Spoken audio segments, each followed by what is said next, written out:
Welcome back, everyone. So, before we dig deep on the little exercise that I was talking about in the previous video, we need to understand first the basics or the syntax, or you can think of this as the vocabulary that we will be needing on the next topic.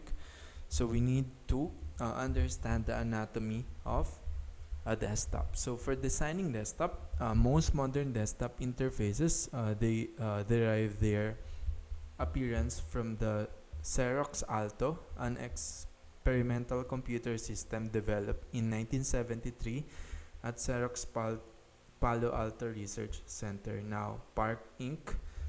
In creating the Alto, PARC researchers developed what became the four pillars of the desktop UI paradigm: windows, icons, menus, and other widgets and pointer, or WIMP for short. So, this is one of the most essential or discovery, because you don't need to create it from scratch. It's the same uh, concept that we've discussed in the previous book.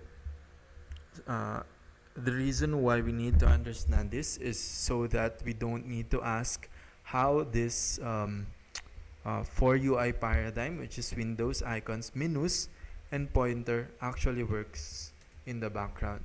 We can rest easy that someone or a group of smart people work hard to discover that for us. So the Alto was designed as a network office system in which documents could be composed, edited, and viewed in WYSI, WYG, what you see is what you get form, stored, retrieved, transferred electronically between workstations, and printed. The Alto system and its commercially unsuccessful progeny, the Xerox Star, contributed many significant innovations to the vernacular of desktop computing that we now regard as commonplace. The mouse, the rectangular window, the scroll bar, the virtual push button, the desktop metaphor, object-oriented programming, multitasking, Ethernet, and laser printing. So first, the reason why it was created, because the Alto team wants to edit, compose the what you see is what you get form that's stored, retrieved, transferred electronically between workstations, and printed.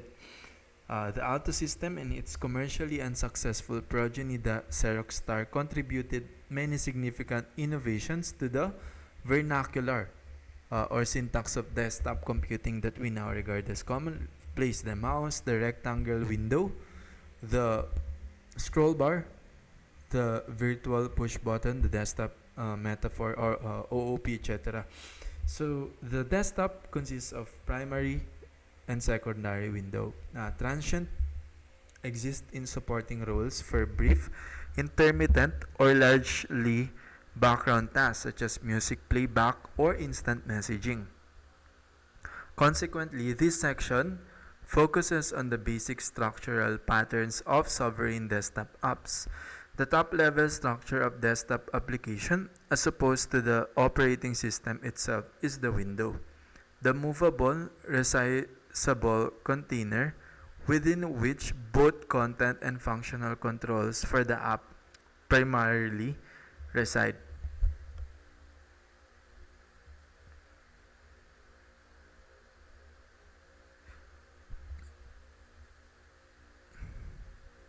So the secondary window primarily exists for transient applications such as music playback or instant messaging. This section focuses on the basic structural patterns of sovereign desktop apps.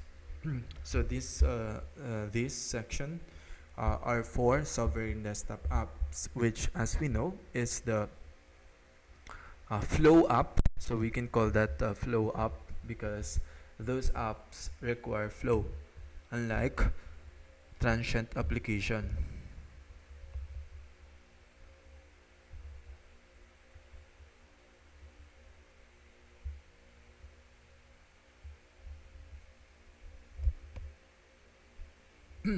So the window is actually movable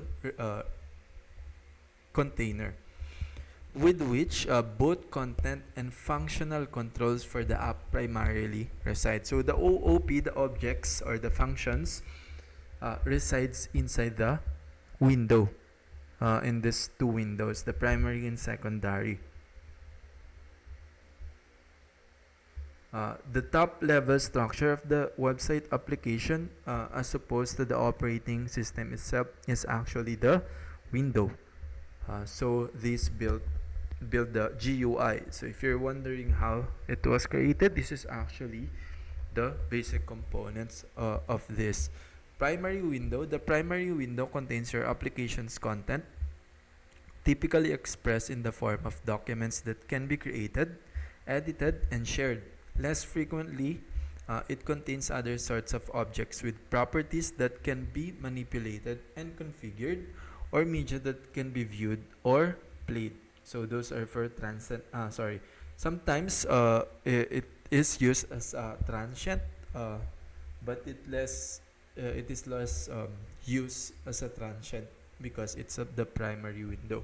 So usually that's where the content, and it typically in the form of documents because it mimics the office metaphor, where you have these documents that you manipulate for cognitive work. Primary windows often are divided into panes that contain content, a means of navigating between different content objects, and sets of frequently used functions for manipulating or controlling the content. So this is where OOP comes from. It divides the section in the screen are actually divided into panes. For example, these are the top panes. Here, this is a pane as well. Here on the left, and then here, this is the taskbar pane. So it was actually divided on that. Secondary windows support the primary window, providing access to less frequently used properties and functions, typically in the form of dialogues. So again, it went back in the OOP that we've discussed in the previous videos. The less frequent, of course, in the dialog box to not disrupt the flow. If your application allows panes located in the primary window to be detached and manipulated separately, these floating panels or palettes also take on a role as a secondary windows. So it's usually for configuration such as control panel. Here in Windows, we rarely use control panel because those are usually a transient application and a secondary window. So later we will discuss that further. Primary window structure. Primary windows, as mentioned, frequently are subdivided into multiple functional areas: a content or work area, a menu bar, multiple toolbars, panels, or palettes that help you navigate to or select content objects or operate on selected content objects within the work area. So these toolbars, panels, palettes, are those at the toolbars are at the bottom of the windows that provides the currently open apps and the most used app so that you can easily open it. A menu bar, so you may think that this is the most useful functions, but it's not, right? It's just a secondary function. A content or work area, so that is usually a document where you manipulate to achieve something depending on your goal. Menu and toolbars. Menus and toolbars are a collection of related actions the user can instruct the application to perform, such as close this document or invert the colors of the current selection. Menus are accessed by clicking on words arranged near the top of the screen and are often subject to standardization rules from the operating system. So for desktop apps, the menu at the top, it's usually at the menus and toolbars are actually related actions. So they was there because their functions are related. And it's instruct the application to perform a function such as close this document or invert the colors. Menus are accessed by clicking on words arranged near the top of the screen for desktop app, and it is subject for its OS, because different OS allow different menu configuration. When function menus are included within the primary window, they appear across the top of the window within a menu bar.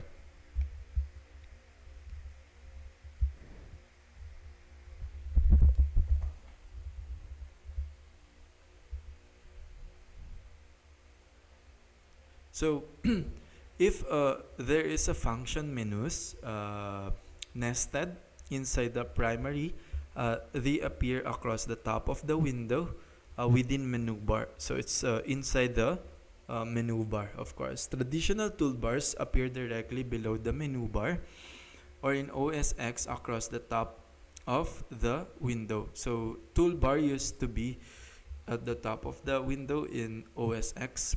Newer UI idioms such as Microsoft Ribbon seek to take place of both menus and toolbars, replacing them with a tab toolbar like construct. So the menu has been combined by Microsoft today, and they include those both of that in taskbar or in a tab toolbar. Content panes form the primary work area within most desktop application, whether it's editable view of a form or document, or as in the case of a software music synthesizer, for example, a complex control panel. So for a music, there is a complex control panel for its pane, but it's usually the main or work area inside the window. So later we will discuss the shape of that. An application typically has one primary content area, but applications that support editing multiple documents or views of a document, such as CAD software side by side, may have multiple content panes. These panes may affect each other or allow dragging and dropping of objects between them. So for sophisticated application, you actually don't have one primary area but multiple content area. And your target users there are not the intermediate users, of course, are not the illiterates, right? They know something about the CAD. They study it before using it. Index panes provide navigation and access to documents or objects that ultimately appear in the content views for editing or configuration. So it's better to understand this using Microsoft Outlook. So the index panes allow you to select the pane that you want to be shown on the primary area. So it's like a collection of panes, such as in Outlook. When you click the email, it allows you to see the details of the email. So the one that where you click the email is actually the index pane. Sometimes selecting an object in an index view display it in the content area, such as in an email app, where selecting an email in the index pane display its content in the context pane. So this is actually how the application are being created, even in the web today, right? So in a full stack web application, desktop app or mobile app, you start with these idioms because these are learned visual language by the customer. So you connect the code in the back end to match this user idioms. In other cases, objects dragged from an index pane to a content pane are added to the pane, leaving its existing content intact.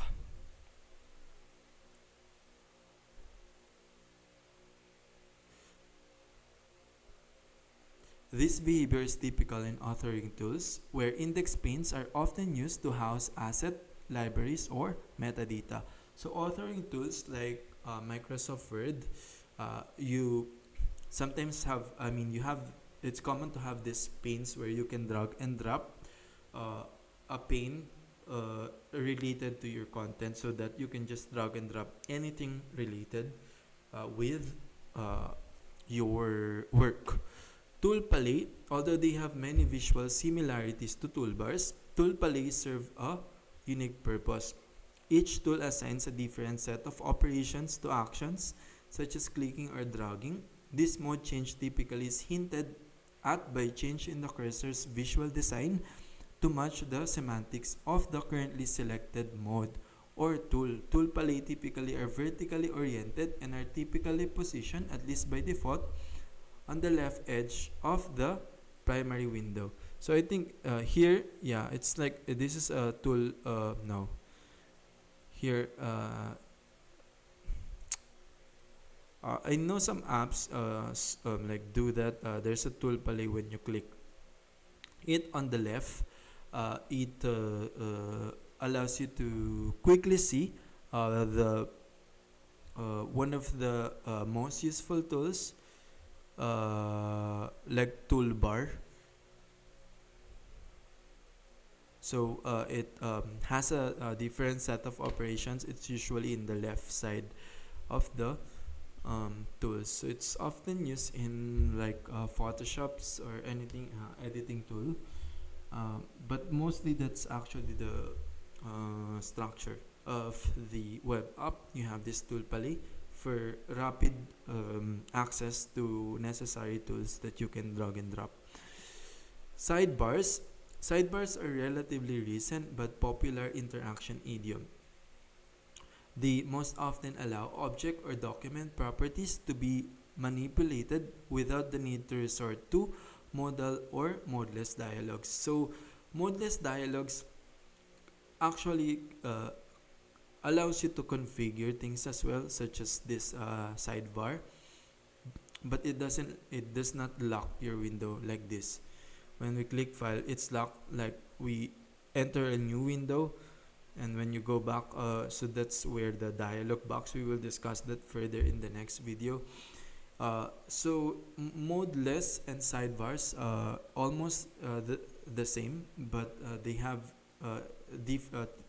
typically sidebars are positioned on either the right or left side of the primary window, but they can be in both places and even positioned along the bottom of the window or in place of a toolbar. So it's a substitute to modal or and modeless dialogue, because dialogue like lock our screen, and then we need to like it's not intuitive for us, and then it provides a lot of exercise. That's why there is this idiom sidebar that has been created, but we will discuss this further.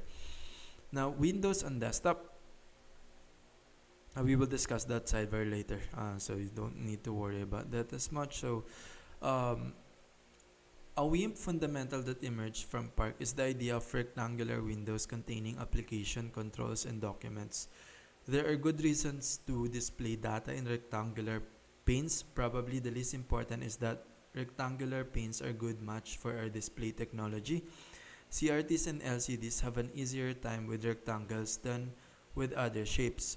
More important is the fact that most data output used by humans is in rectangular format. We have viewed text on rectangular sheets since Gutenberg, and most other forms such as photographs, film, and video also conform to a rectangular grid. rectangular graphs and diagrams are also the easiest for us to make sense of. Rectangles are also quite space efficient. Overlapping window. So basically, the windows of the desktop are organized using rectangle because based on history, it just makes sense and the current technology that we have.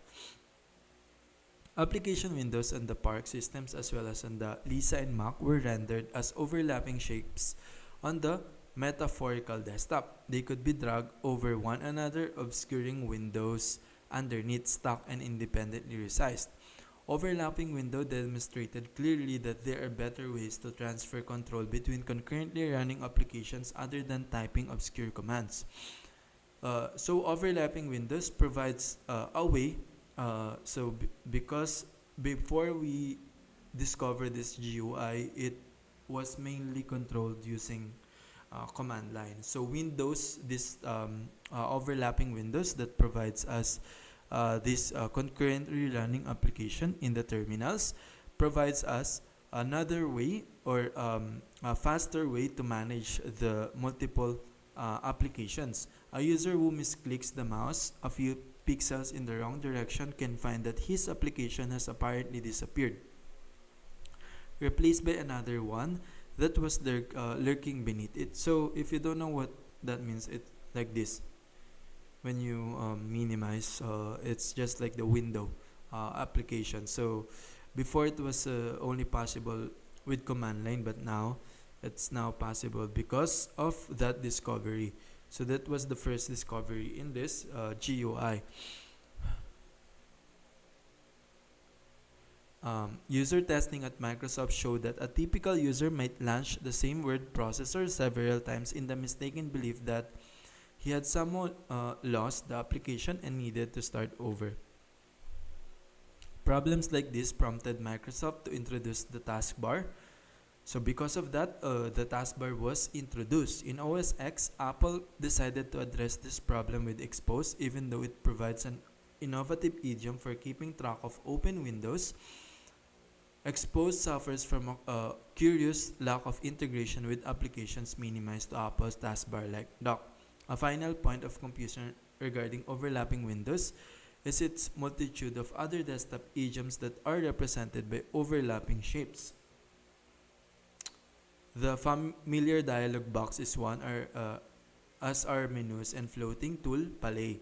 So tool palette here, it's actually floating on the left side because the one of the most common way to add like additional functionality instead of putting it in a dialog box or menu that could be hard and provide navigational exercise for intermediates is the same as this minimizing the window. So it still provide a navigational exercise or Windows exercise that we have discussed in the previous video. Now, the taskbar here in Windows, you can see what's the currently running application using like an underline, etc. Right? So that's the solution for that idiom or that it is useful idiom, but there was a solution or an additional visual idiom that we have learned. So at first it was actually hard to understand these things because we're just starting to discover it, but as we use the app, we understand what we intuitively how what this windows are for and what we can do about it without really understand where it came from and what it does in command line or text, or if we ask someone to explain that, they cannot really understand how to explain that, right? So the problem arises when you scale up to using many open applications. The sheer number of overlapping layers can lead to visual noise and clutter, as well as an obscuring which layers belonging to which applications. So If you use a lot of apps, because our cognitive, because of the exercise that we've talked about, it is confusing to like always minimize or have this overlapping window because you don't know where you're working. So the think about different solutions here.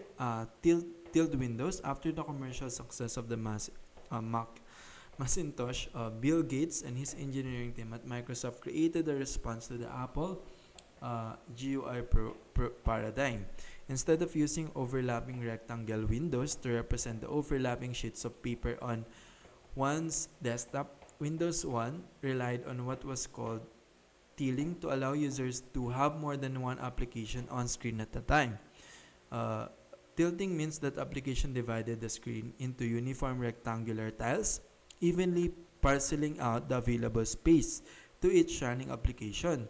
Tilting was invented as an idealistic means to solve the orientation and navigational problems caused by overlapping windows. Navigation between tiled windows is much easier than between overlap windows, but the cost in pixel real estate for each tiled app is horrendous. So tilting like this, when you put that in the left side and right side, so actually the application are divided into square like that before to solve those overlapping, but it still didn't work, so they still think another solution. So virtual desktop spaces, overlapping windows don't make it easy to navigate between multiple running applications, so vendor continue to search for new ways to achieve this. The virtual desktop UI typically shows thumbnail images of all desktop spaces, each of which can display different sets of apps and open windows, the state of which can be preserved across login sessions. You switch between this virtual desktop by clicking the one you want to make active or pressing a command to move between them. In some versions, you can even drag tiny window type thumbnails from one desktop to another. This kind of meta management of apps and windows can be useful to power users who keep many apps they work with open simultaneously. So these are the when we I think we can right click here. So basically it's like another desktop where you can create a folder uh, uh, and then use that folder to switch between different desktop, but it's still though it solved like organizational issue, it's still limited because uh, you, you still have this navigational and Windows exercise. So the solution is the full screen application. Each application occupies the entire screen when it's up at bat. Tools like the taskbar borrow the minimum quantity of pixels from the running application to provide a visual method of changing the lineup. This concept is actually quite similar to the early days of the Mac with its switcher facility, which transitioned the Mac display between one full screen application and another. This solution is more pixel friendly, less confusing to users, and highly appropriate when an application is being used for an extended period of time. So like now, the OneNote is full screen, but I see Spotify. I could have recorded it in full screen, but I could see this Spotify open, the notepad in the file explorer at the taskbar. So that's more efficient actually. Uh, multi-paned applications. Multi-paned windows consist of independent views or panes that share a single window. Adjacent panes are separated by fixed or movable dividers or splitters. So here's where it gets interesting, because as you can see, these are divided into panes. This is the index panes that I'm talking about, and then this is the primary content or primary content pane, and these are another pane. Here is the taskbar that I'm talking about. So it's still the same, like 10 years later, right? That's why this book is a classic. Um, Here, a multi-pane window consists of independent views and or panes that share a single window, still have one window. Adjacent panes are separated by fixed or movable dividers or splitters. So here, you can actually move that, right? You notice that using dividers or splitters, because those are separate pane. The classic example of a multi-pane application is Microsoft Outlook. So it's actually for most desktop application now. This is actually how they the principle of how they divide the panes. Separate panes are used to display the list of mailboxes, contents of the selected mailbox, a selected message, and an upcoming appointment and task, all on one screen. So here is the tool palette that I'm talking about. That is pop up. Microsoft Outlook is a classic example of a multi-pane application. The far left pane contains a list of mailbox. It also lets you switch between views such as mail and calendar. The top center pane shows all the messages in the selected mailbox, and the pane below, it shows the contents of the selected message. The pane on the right shows the next 3 appointments and tasks. The advantage of multi-pane application is that independent but related information can be easily displayed in single sovereign posture screen in a manner that reduces both navigation and window management exercise to almost nil. For sovereign application of any complexity, multi-pane design is practically a requirement. Another form of multi-panes is stack panes or tabs. These are common to preferences, settings, and other complex dialogues. They are also sometimes useful in sovereign windows. So sometimes you have this stack panes, like it's not divided here, but it's like uh, overlapping window in one application, or overlapping panes. So sometimes it's useful. Uh, Most modern web browser lets user have many sites open at a time, accessible through tabs at the top. Another good example is Microsoft Excel, which allows related spreadsheet to be accessible via inverted tabs at the bottom of the screen. So this is actually stack panes. So here, so like a browser do that as well by using multiple tabs, and Excel as well via inverted tabs at the bottom of the screen. Excel makes use of stack panes with each sheets. Windows states, with the ability to expand to full screen, an application's primary window can be in one of 3 states: minimized, maximized, or pluralized.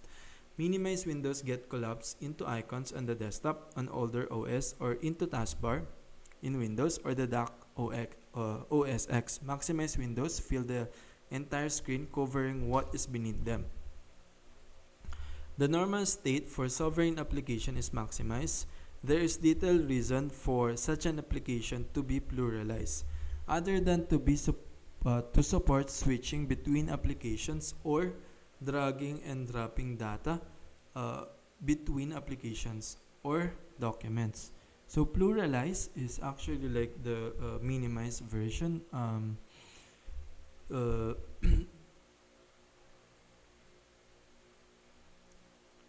It's like an overlapping window. So sometimes you use that for dragging and dropping documents, but it's not actually as useful because it provides windows and navigation exercise.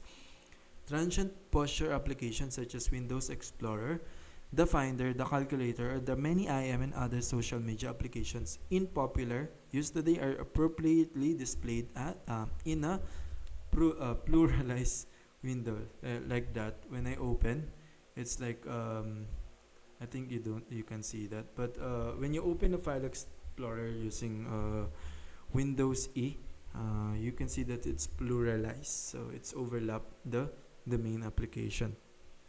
Windows and documents, MDI versus SDI. If you want to copy a cell from one spreadsheet and paste it to another, opening and closing both spreadsheet in turn is tedious. It's much easier to have two spreadsheets open simultaneously. There are two ways to accomplish this. You can have one spreadsheet application that can contain two or more spreadsheet instances, or you can have multiple instances of the entire spreadsheet application, each one containing a single instance of a spreadsheet. So again, these windows are actually a different instance, right? Because those are created already. So you can use that in this efficiency. So Microsoft abandoned MDI and embraced other approach, the single document interface, or SDI. So for SDI, there is advantage and disadvantage in that. MDI is actually reasonable enough in certain contexts. In particular, it is useful when users need to work on multiple related views of information in a single environment. For example, a set of related screen markup in Photoshop. So design principle, the utility of any interaction idiom is context dependent. So this idiom, different framework is applied on different contexts. While it's reasonably convenient to switch between instances of Word, to go back and forth between different documents, you wouldn't want a purchasing agent to have to switch between multiple instances of his massive enterprise planning system to look at an invoice and the vendor's billing history. So it depends on the context. For those large data, then it's not ideal to create two instances, such as in instance of Microsoft Word. MDI, due to its window nature, can be abused. Navigation becomes oppressive if document views require full window management within the MDI containers, as some early versions of MDI did. Everything described in our earlier discussion of exercise introduced by minimizing, maximizing, and pluralizing windows goes double for document windows inside an MDI application. A truly heinous example of window management exercise in most cases. It is far superior to transition cleanly from one fully open document to the next, or allow tiling or tabbing of open documents as Photoshop does. So if you have this inside, like another window inside the document that you can minimize and then pluralize, then you have this basically the same issue of overlapping windows. The first introduction of that in of Microsoft. So a better approach is like tiling on that instance inside. You have two instances. One instance like on the left, that you have a tiling where you divide this pane in 4 tabs or etc. But you don't allow to minimize or maximize, or you allow this tab like this section etc. So those are more effective idiom. Making use of Windows. Determining how to use Windows in an application is an important aspect of defining the application design framework. Unnecessary rooms. So the house itself is represented by the application's primary window, and each room is a pane, document window, or dialog box. We don't add room to our house unless it has a purpose that cannot be served by other rooms. It's important to think through this question of purpose by considering prospective users' goals and mental models. The way we think about it, saying that a room has a purpose, implies that using it is associated with a goal but not necessarily with a particular task or function. So for designing this window, primary and secondary window, and the dialog box, or tool palette, or tilting, etc., depends on your user goals. So you can apply the minimum function as possible and then see if that doesn't break, or it still depends on the user. Design principle: a dialog box is another room. Have a good reason to go there. For example, in Adobe Photoshop, if you want to make a simple change to a photo's brightness and contrast without worrying about adjustment layers, you must go to the image menu. select the adjustments submenu, and then select the brightness or contrast command. Putting so you see, you need to, like, since this is the image, this is the main function of the app, the brightness could have been here at the side where you can just easily adjust it, instead of like clicking nested menus, which provide over compounded navigation overload, especially if you're using it daily. Putting functions in a dialog box emphasizes their separateness from the main task. In the develop view, brightness and contrast adjustments are presented in pane on the right side of the main window, along with every other imaginable way of adjusting an image. So again, the principle of visual design, where you organize things that's related, and then if you want to remove the navigation and Windows exits, you put that everything here that's needed based on your user goal. Design principle: provide functions in the window where they are used. Necessary rooms. Sometimes, however, separate rooms for certain functions are appropriate or even necessary. When you go swimming, it would be odd if you were offered a living room full of people as a place to change your clothes. Decorum and modesty are excellent reasons for you to want a separate room in which to change. It is entirely appropriate to provide a separate room where when one is needed. So it's appropriate to provide dialog box. It's completely separate from that task. Uh, just like in swimming pool. When user perform a function outside their normal sequence of events, it's usually desirable to provide a special place in which to perform it. For example, purging a database is not normal activity. The more prosaic parts of the application support daily tasks like entering and examining records, but erasing records en masse is not an everyday occurrence. If someone is using a graphics application to develop a drawing, his goal is to create an appealing and effective image. All the drawing tools are directly related to this goal, but the pencils, paintbrushes, and erasers are the most tightly connected functions.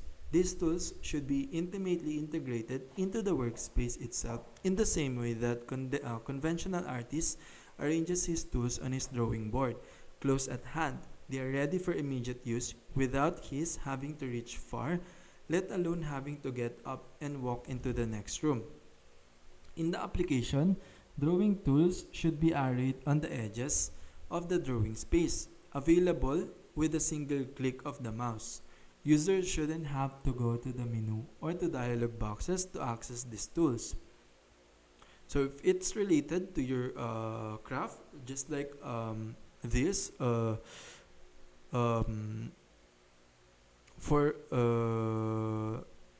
let's see, for the drawing tools that directly related to the goal, like pencils, paintbrush, and erasers, should be tightly connected functions and organized in one pane related to the task. For example, Corel Painter arranges artist tools in trays and lets you move things that you use frequently to the front of the tray.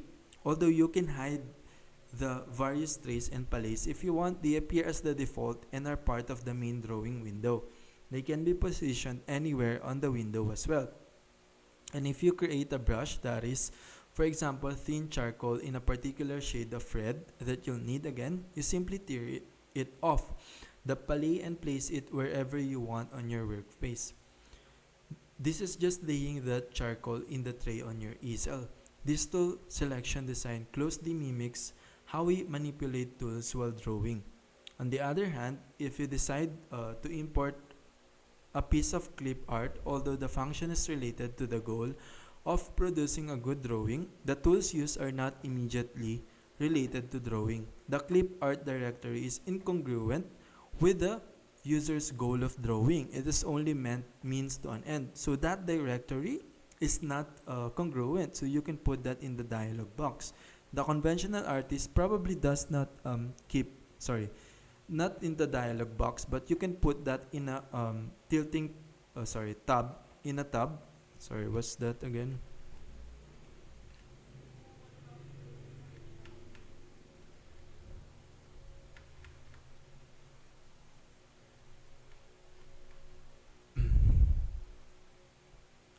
here, tabbing, you can put that in another tab like this, where the user, because it's not directly related to that, but it's still essential. The clip art directory is incongruent to the user's goal of drawings only means done, and the conversational artist probably does not keep a book of click art right on his drawing board, but you can expect that it is close by, probably on a bookshelf immediately adjacent to the drawing board and available without his even getting up. In the drawing application, the clip art facility should be easy to access, but because it involves a whole suite of tools that normally are unneeded, it should be placed in a separate facility, a dialog box. When you're done creating artwork, you've achieved your initial goal of creating an effective image. At this point, your goals change. Your new goal is to preserve the picture, protect it, and communicate through it. So, for example, this OneNote, let's say I deleted it. I can easily undo it, and then it's very hard for me to delete it. So you want that functions as well in your desktop application, because just like a painter, the need for pens and pencils is over, the need for click art is over, but you want to keep that drawing intact.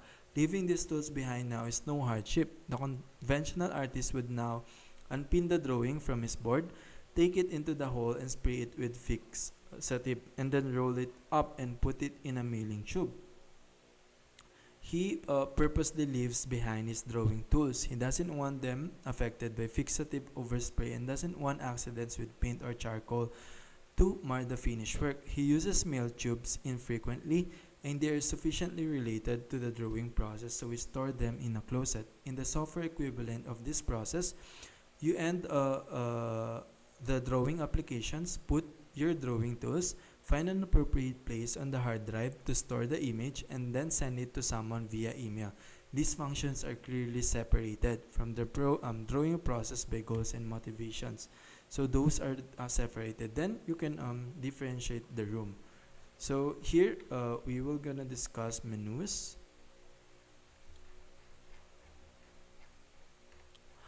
Menus are perhaps the oldest idiom in GUI pantheon. Many concepts and technologies had to come together to make them possible. The mouse, memory map, video, powerful for the time, processor, and pop-up windows. A pop-up windows is rectangular on the screen that appears overlapping and obscuring the main part of the screen until it has completed its work, whereupon it disappears, leaving the original screen behind untouched. Like this help when you when we click view here, these are the menus, pop-up windows. It's untouched, but you see you have different options. The pop-up window is the mechanism used to implement drop-down menus. Where is the drop-down here? I think here, a drop-down menu. The also called pull-down menu, as well as dialog boxes. So the pop-up is actually the basis for pull-down menus as well as dialog boxes. You may think that dialog box is not a menu, it's actually pop-up menu, and it's actually a rectangular pane, and it's a kind of window as well, secondary window. In modern GUIs, menus are visible across the top row of a screen or window in a menu bar. So here are the top row. The user points at and clicks one of a set of menu titles on the menu bar and a list options. The menu itself appears in a small window that opens just below it. Menu titles in Windows have a visual rollover effect to indicate pliancy. So when we click this, as you can see, it's like there's a blink that allows a pliancy, which is a rich modulus feedback that allows us to see or give a feedback on what we have clicked. A variant of the drop-down menu is a menu that pops up when you click, or more frequently, right-click an object even though it has no menu title. So here, when we right-click, there's another thing that pops up. So those are another type of menu or another variant.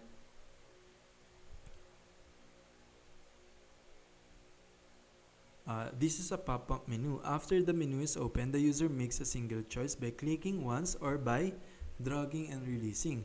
The selection the user makes on the menu either takes immediate effect or launches a dialog box of further options or settings, after which menu collapses back into menu title. So here, there's another dialog box that pops up. So this is another variant of that pop-up menu. Uh, Menu as a pedagogic vector. Contrary to user interface paradigms of 25 years ago, menus and dialog boxes aren't the main methods by which normal users perform everyday functions. So when a user looks at an application for the first time, it is often difficult to size up what the application is capable of.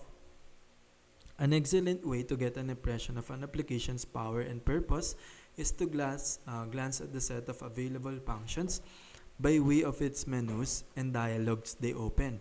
We do this in the same way we look at restaurant's menu posted at its entrance to get an idea of the type of food, the presentation, the setting, and the price. So, design principle use menus to provide a pedagogic vector or an overview, like a restaurant menu, of what the app can do. Toolbars and direct manipulation idioms can be too scrutable for a first-time user to understand, but the textual nature of the menus explains the functions. So, menus actually have a text definition aside from icon. So, unlike toolbar, which only is a shape and or an icon, it is hard for new user to understand. So menus is for new user to understand what is the scope of the application. Reading the words format gallery in this is more enlightening to the new user than trying to interpret icon button that looks like the one shown in the figure. Although tooltips obviously help. Tooltips, remember, allows us to see here, like for new section, allows us to see something. So those are the tooltip. A menu item is reading format gallery is likely to be more enlightening to the new users than icon buttons like this one. But after new users become intermediate is a different story. For an infrequent user who is somewhat familiar with an application, the menu's main task is an index to known tools, a place to look when he knows there's a function but he can't remember where it is or what it's called. He doesn't have to keep such trivia in his head. He can depend on the menu to keep it for him, available when he needs it. Having button icons next to menu commands and including hints that describe keyboard equivalents teaches users about quicker commands methods that are available. So a quicker command, when you click like a menu, it allows you to see things that could here it has a text tooltip. Sometimes it has like keyboard shortcut. So there's the what it is saying for quick command methods that are available. It won't intrude upon her conscious thoughts until she is ready to learn it, and then she will find it readily available and already familiar. Finally, for people to best learn how to use an application, they should be able to examine and experiment without fear of commitment or causing irreparable harm. A global undo function and the cancel buttons and dialogues that launch from menu items support this ability well. So another characteristics or properties of menus is that for modern desktop is it must provide a global undo function or cancel on the dialog box to be able to for new users to experiment and then learn it. Disabled menu items. An important menu convention is to disable, make non-functional menu items when they are unavailable in a given state or are irrelevant to the selected data, object, or item. So when you click, for example here, when we click, we disable those the previous one because it's irrelevant. So those are the characteristics that makes it usable. The disabled state typically is indicated by lightening or graying out the text for the item in the menu. This is useful and expected idiom. It helps the menu become an even better teaching tool because users can better understand the context in which certain commands are applicable. So when you click that, you immediately understand that this part of the um, buttons is not related to this, because when you just in our visual senses, without even reading about what it actually does, such as in tooltip like this, without reading this. So design principle: disable menu items when they are not applicable. Checkmark menu items. Check marks next to menu items are usually used to enable and disable aspects of the application's interface, such as turning toolbars on and off. So you can actually turn toolbars, right, on and off, or tool palette on and off, or adjusting the display of data objects such as wireframes versus fully rendered image. Users can easily grasp this idiom. It is effective because not only does it provide a functional control, but it also indicates the control state. This idiom is probably best used in applications with fairly simple menu structures. If there are lots of possible toggles in the application, it can clog up the menu, making it difficult to find more important commands. So, if there's a lot of functions, or a lot of items, or it's a sophisticated application, these are not applicable. But for a simple or most desktop or simple application, then you could provide this, because it provides useful idiom that helps the user learn it faster. Opening and scrolling through a menu to find the right item may become laborious. If the attributes in question are frequently toggled, they should also be accessible from a toolbar. If they are infrequently accessed in menu spaces at Premiere, all similar attributes could be gathered in a dialog box that would provide more instructions and context, as is commonly required for infrequently used functionality. So if you frequently tagged something in the menu, then it should also be included in the toolbar, because it's a frequently used tools.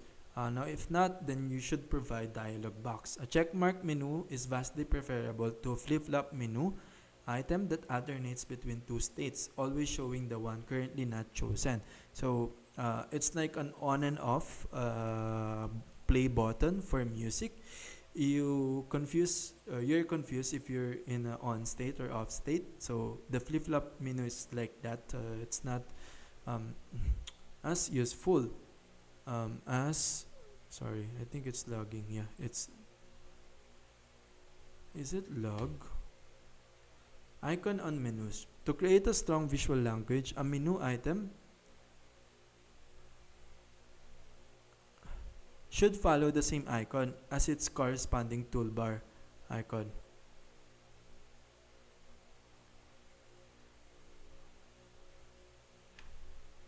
Yeah, it log. Let's see. Icon on menus.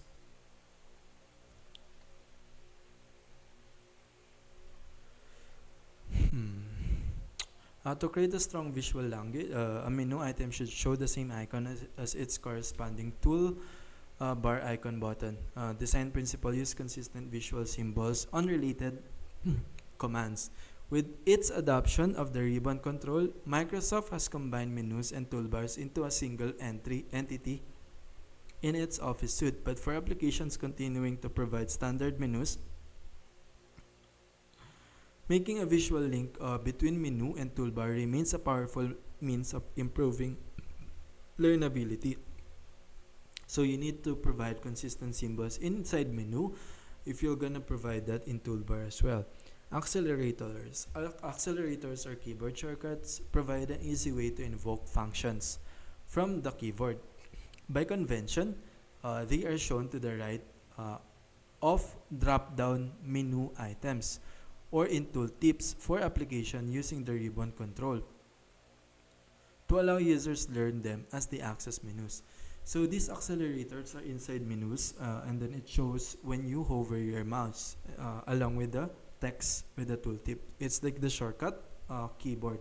It's mainly for expert users, so that intermediate users would be able to know that there's a shortcut, so they want to in case they want to be expert, or for a beginner in case they want to be intermediate. Inclusion of these annotations, well, called for in-style guides, is up to the individual designer and too often forgotten.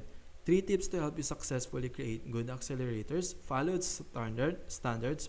Where standards accelerator exist, use them. In particular, this refers to the standard editing set as shown on the edit menu of most applications. Users quickly learn how much easier it is to press CTRL-C and CTRL-B, or the Mac Clover key equivalents, than it is to pull down the edit menu.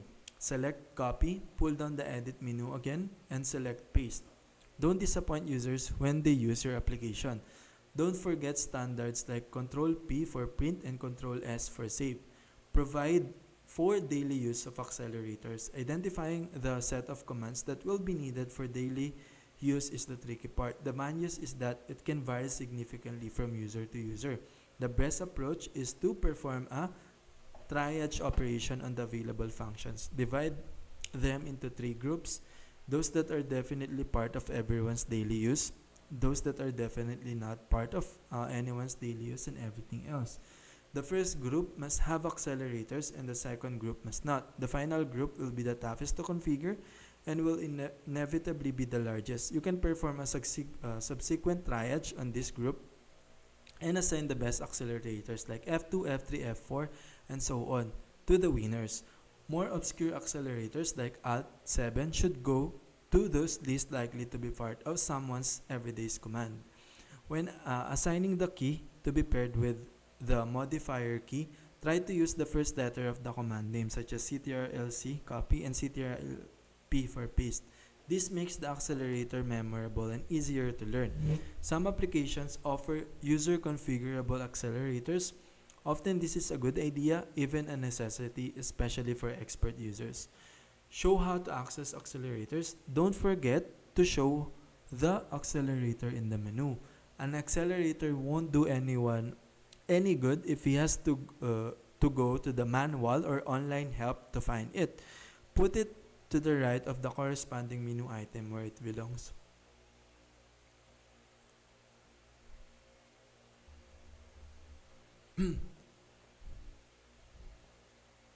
So, you need to put this in the menu because it won't do any good if the user need to go to online help.